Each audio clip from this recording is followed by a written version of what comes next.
11 दिसंबर 2025 को मध्य प्रदेश के मुख्यमंत्री डॉक्टर मोहन यादव ने आंध्र प्रदेश के सत्यसाई जिले के धर्मावरम में आयोजित अटल ज्योति संदेश यात्रा के शुभारंभ कार्यक्रम में शामिल होकर पूर्व प्रधानमंत्री भारत रत्न स्वर्गीय अटल बिहारी वाजपेयी को भावपूर्ण श्रद्धांजलि दी। दरअसल आपको बता दें कि इस अवसर पर मुख्यमंत्री डॉक्टर यादव ने अटल जी की भव्य प्रतिमा का अनावरण और माल्यार्पण किया। अटल जी के जन्म शताब्दी वर्ष में प्रारंभ हुई 15 दिवसीय ये यात्रा आंध्र प्रदेश के 20 जिलों में पहुंचकर 25 दिसंबर अटल जी की जयंती को समापन करेगी। मुख्यमंत्री ने कहा कि अटल जी भाषण और व्यक्तित्व से गंगा जमुना की तरह पवित्र थे। उन्होंने कहा कि आज प्रधानमंत्री नरेंद्र मोदी के नेतृत्व में देश अटल जी के बताए मार्ग पर तेजी से आगे बढ़ रहा है। Ayushman Bharat Mala, Sagar Mala, startup India, stand up India जैसी योजनाएं उनके सपनों के भारत को साकार कर रही हैं। आज भी प्रधानमंत्री मोदी और श्री नायडू की दृढ़ मित्रता देश और आंध्र प्रदेश के विकास की ऊर्जा है। मध्य प्रदेश और आंध्र प्रदेश को उन्होंने दो बिछड़े भाइयों की तरह बताते हुए कहा कि दोनों राज्यों की जनता की भावनाओं में एक प्राकृतिक जुड़ाव है। उन्होंने प्रदेश भाजपा अध्यक्ष टीवीएन माधव को यात्रा के आयोजन के लिए बधाई देते हुए कहा कि यह यात्रा अटल जी के व्यक्तित्व, कर्तव्य और विचारों को जन जन तक पहुंचाने का प्रभावी माध्यम बनेगी। उनके शब्द आज भी प्रेरणा देते हैं, छोटे मन से कोई बड़ा नहीं होता और टूटे मन से कोई खड़ा नहीं होता। मेरे साथ बोलेंगे भारत माता की, भारत माता की, मातरम मातरम। आज की सभा में थोड़ा माफी चाहूंगा, मुझे अनुवादक लगेगा, सत्या जी मेरी बात का अनुवाद कर देंगे। तो एक बार मंच के लिए जोरदार ताली बजा करके अभिनंदन कर दें पूरे मंच के लिए। प्रदेश अध्यक्ष माधवन जी, जिला अध्यक्ष शेखर जी, शेखर गुरु जी,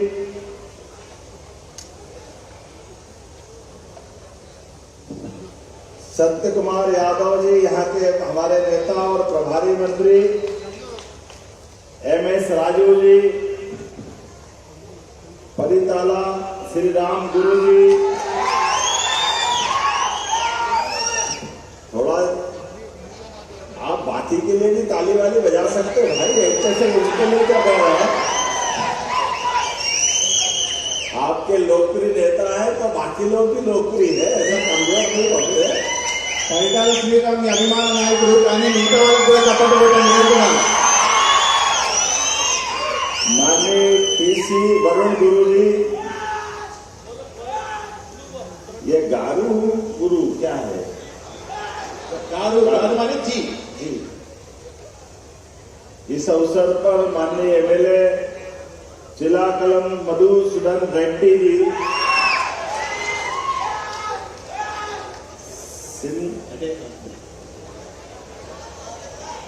सिंधारा जी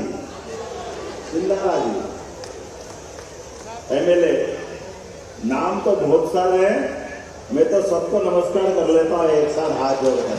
आप भी ताली वाली बजा करके आनंद ले लो पूरे मंच का। स्वर्गीय भारत रत्न अटल बिहारी वाजपेयी जी का जिस निमित्त हम लोग इकट्ठा हुए हैं, और ये तो गोविंदा की धरती है, जय गोविंदा। और मैं महाकाल की धरती से आता हूं, तो महाकाल का भी जयकारा लगाना चाहिए। बोले महाकाल महाराज की। जब मैं महाकाल बोल रहा हूं, गोविंदा बोल रहा हूं, तो अटल बिहारी वाजपेयी जी जिनके नाम पर ये यात्रा निकलेगी, तो जय जोहार। अटल बिहारी वाजपेयी अमर रहे, अटल बिहारी वाजपेयी अमर रहे। अटल बिहारी वाजपेयी जिनका जन्म शताब्दी वर्ष, मुझे इस बात की प्रसन्नता है, एक ऐसे देशभक्त राजनेता जिनकी जन्मभूमि मध्य प्रदेश ग्वालियर है, मैं वहां से मुख्यमंत्री हूं। थोड़ा अनुवाद भी करते जाना सत्या जी, मुझे लगता है हिंदी जितनी समझ में आएगी, लेकिन आपकी भाषा में और आनंद आएगा। నేను ఈ ఆంధ్రప్రదేశ్ పవిత్ర పుణ్యక్షేత్రం శ్రీనివాసుడి సన్నిధిలో గోవింద అంటూనే నేను మధ్యప్రదేశ్లోని ఉజ్జయిని ప్రాంతం నుంచి వస్తాను। ఉజ్జయిని శైవక్షేత్రం పవిత్రత గురించి మీకు తెలుసు, అందుకే జై మహంకాల్ అంటూనే ఎవరి పేరుతోనైతే మనం జత జయంతి సందర్భంగానైతే ఇవాళ యాత్ర చేసుకుంటున్నామో ప్రారంభించుకుంటున్నామో అటువంటి మహానేత అటల్ బిహారీ వాజ్పేయి గారు కూడా జైకారం చేస్తూ ఉన్నాను. ఆ ఇక్కడ పవిత్ర భూమి, మధ్యప్రదేశ్ లో పవిత్ర భూమి, ఈ రెండింటి మధ్య నేను ఇవాళ మీ మధ్యకు వచ్చాను. మీ అందరూ కూడా జైకారం చేస్తున్నాను. मुझे इस बात को बताते हुए प्रसन्नता है, अटल बिहारी वाजपेयी जिनका जन्म 25 दिसंबर 1924 को हुआ और बहुत संपन्न थे, एक तरह से मध्यम वर्ग से भी छोटे व्यक्ति के परिवार से निकल करके एक ऐसा विराट व्यक्ति जिनके लिए पूरी दुनिया में अलग से सम्मान है और आंध्र में आज उनकी मूर्ति का अनावरण करना ये हमारे लिए सौभाग्य की बात है. అటల్ బిహారీ వాజ్పేయి గారు 1924 డిసెంబర్ 25న జన్మించాలని సంపన్న కుటుంబంలో జన్మించలేదు. ఒక దిగువ మధ్యతరగతి కుటుంబంలో జన్మించిన వ్యక్తి ఇవాళ ప్రపంచవ్యాప్తంగా తనకంటూ ఒక ప్రత్యేకత తీసుకురావడమే కాకుండా భారతీయులకు కూడా ప్రపంచవ్యాప్తంగా గౌరవాన్ని కీర్తిని తీసుకొచ్చారు. అటువంటి మహనీయుడి వేదిక ఇక్కడి నుంచి మాట్లాడడం కూడా నాకు గర్వంగా ఉంది. अटल जी दीनदयाल उपाध्याय जी के बाद जनसंघ के जमाने से राष्ट्रीय अध्यक्ष बने और एक ऐसा राजनेता जो भाषा से, भाषण से, जीवन से गंगा के समान पवित्र और अस्तित्व में उनके कद के लिए हिमालय से ऊंचा व्यक्तित्व और जनता के जीवन की उनके सेवा करने के लिए पूरा जीवन जिनने समर्पित कर दिया. అటల్ బిహారీ వాజ్పేయి గారు నాడు జనసంఘ సిద్ధాంతకర్తగా ఉంటున్న దీన్ దయాళ్ ఉపాధ్యాయ మరణానంతరం తర్వాత పార్టీ బాధ్యతలు తీసుకున్నారు. వారి భాష వల్ల కానీ, వారి భావం వల్ల కానీ, వారి వ్యవహారం వల్ల కానీ వారు ఎంత పవిత్రమైన నాయకుడిగా ఇవాళ ప్రపంచం ముందు నిలబడ్డారంటే గంగా యమున ఎంత పవిత్రమైందో అంతటి పవిత్రమైన నాయకుడు అటల్ బిహారీ వాజ్పేయి గారు. అదేవిధంగా ఆయన వ్యవహార శైలి కారణంగా, ప్రజలకు చేసిన సేవ కారణంగా ఒక మహోన్నత వ్యక్తిత్వం, హిమాలయాల ఎత్తైన వ్యక్తిత్వాన్ని ఆయన నిర్మించుకున్నారు. और अटल जी का व्यक्तित्व तो इतना बड़ा था और चंद्रबाबू नायडू से भी उनकी बहुत आत्मीयता थी. ये हमारे लिए सौभाग्य की बात है. एनडीए का प्रेसिडेंट बनाने का काम अटल बिहारी वाजपेयी जी ने उनके समय नायडू जी को किया था. जोरदार अभिनंदन करें इस माध्यम से भी.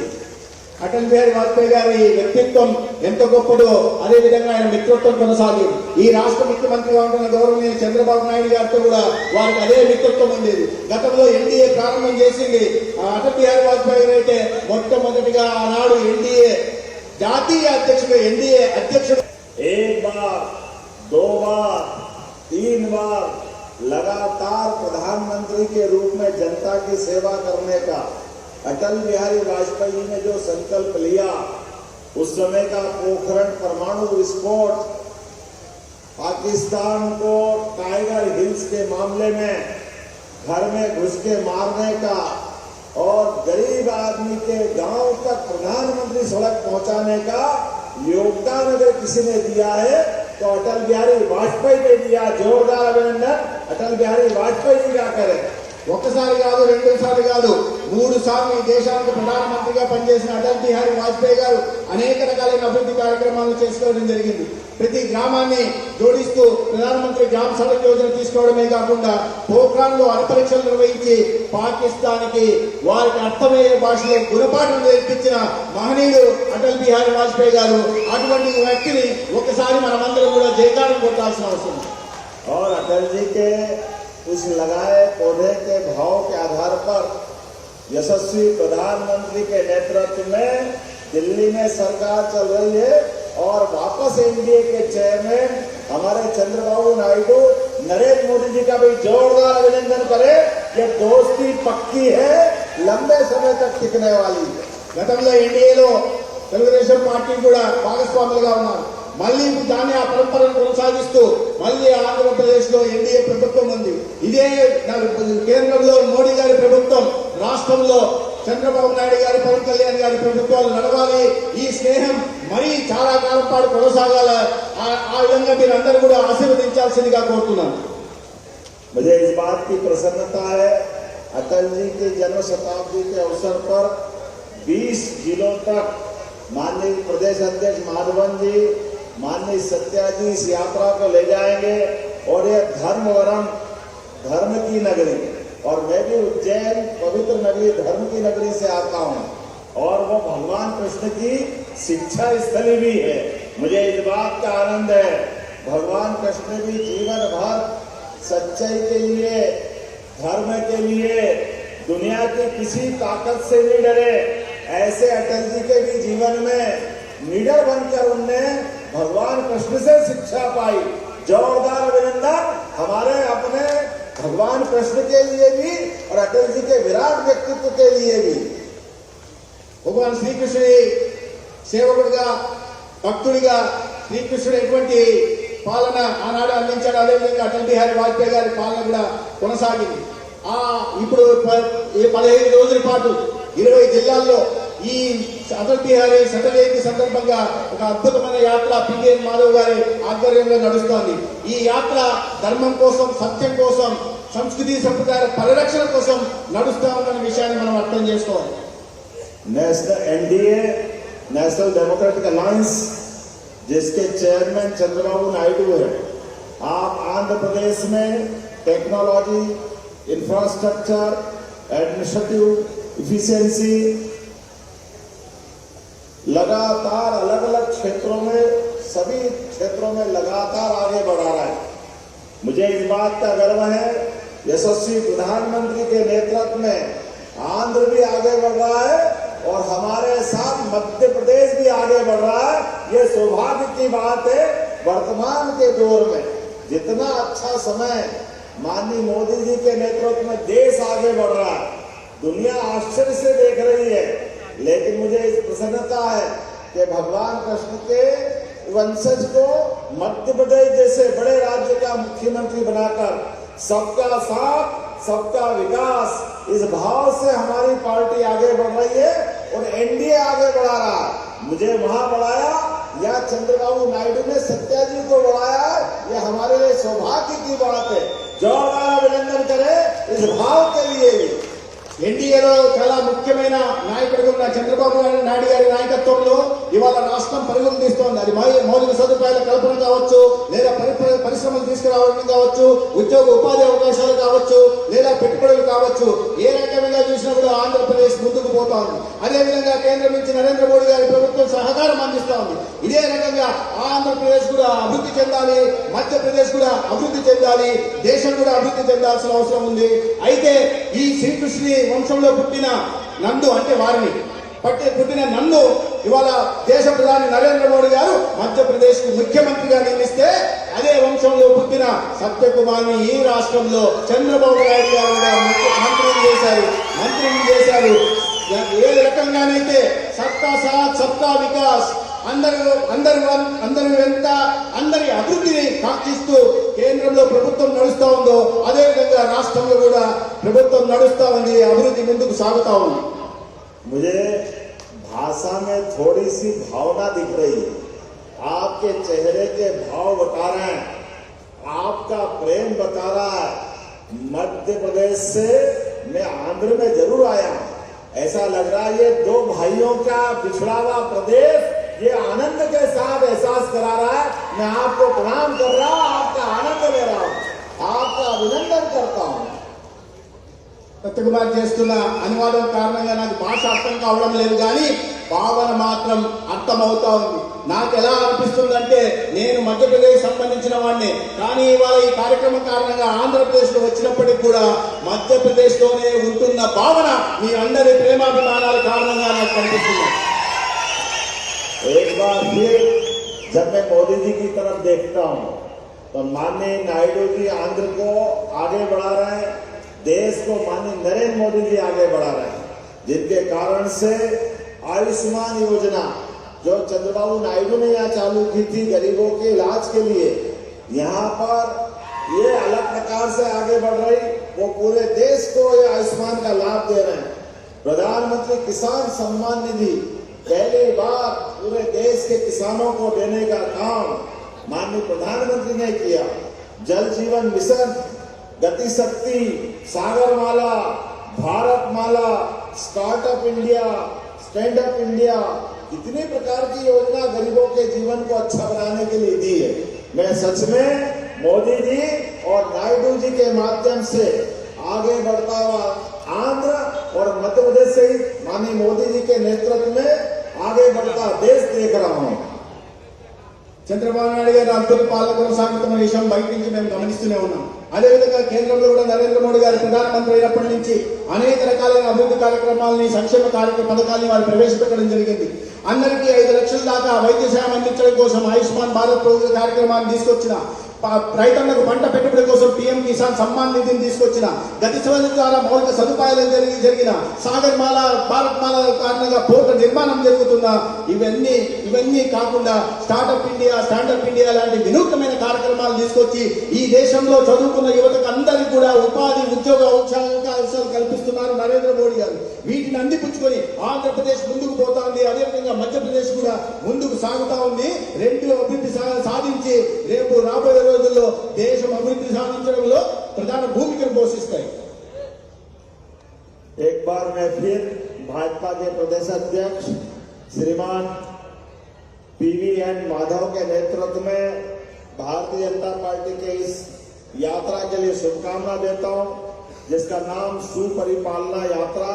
ये केवल यात्रा नहीं है, एक आंदोलन है जो लगातार 15 दिन तक 20 जिलों में घूमते हुए 25 दिसंबर को अटल जी की जयंती पर अमरावती में खत्म होगी। आंध्र प्रदेश के हर नागरिक को इस यात्रा में शामिल होने का और अटल जी के जीवन को जानने का मौका मिलेगा। इस भावना के आधार पर मैं शुभकामना देता हूं। నేను ఈ యాత్ర ఇవాళ ప్రారంభిస్తున్న సందర్భంగా రాష్ట్ర అధ్యక్షుడు పివిఎన్ మాధవ్ గారికి ప్రత్యేకంగా అభినందనలు తెలియజేస్తున్నా. మోదీ అటల్ సుపరిపాలన యాత్ర పేరుతో చేస్తున్న ఈ యాత్ర కేవలం యాత్రగా చూడాల్సిన అవసరం లేదు, ఒక ఉద్యమంగా చూడాల్సిన అవసరం ఉంది. ఒక మహనీయుడి జీవితం గురించి, ఒక మహనీయుడి వ్యక్తిత్వం గురించి ప్రజలకు తెలియజెప్పే ప్రయత్నం, ఆ మహనీయుడి జీవితం నుంచి ఏ రకంగా మనం స్ఫూర్తి పొందాలి, ప్రేరణ పొందాలి అనే విషయాన్ని ప్రజలకు తెలియజెప్పే అవకాశం ఉంది. కాబట్టి రాష్ట్రంలోని ప్రజలందరూ దీంట్లో భాగస్వాములు కావాలని 20 రోజుల పాటు 15 రోజుల పాటు 20 జిల్లాల్లో సాగుతున్న యాత్ర అమరావతిలో కూడా అద్భుతమైన ముగింపు పలికిన తర్వాత ఒక కొత్త జీవనం మొదలవుతుంది ఆంధ్రప్రదేశ్ అని భావిస్తున్నాం. माननीय वाजपेयी जी कहते थे अपना हृदय विशाल बनाओ, उसमें जगह इतनी हो जिसमें सब कुछ समा जाए। इसी भाव को यशस्वी प्रधानमंत्री और अच्छे शब्दों में कहते हैं, सबका साथ, सबका विकास, सबका विश्वास, सबका प्रयास। इसी आधार पर हम जब काम करने निकलते हैं तो काम करते करते कभी कभी अटल जी की वो पंक्ति याद आ जाती है, छोटे मन से कोई बड़ा नहीं होता और टूटे मन से कोई खड़ा नहीं होता। इसीलिए नायडू जी ने भी अपने संघर्ष के मुकाम से जो अटल जी की पंक्ति से परिलक्षित होता है, क्या हार में क्या जीत में, किंचित नहीं भयभीत में, संघर्ष पथ पर जो मिला ये भी सही वो भी सही। बहुत बहुत धन्यवाद। भारत माता की।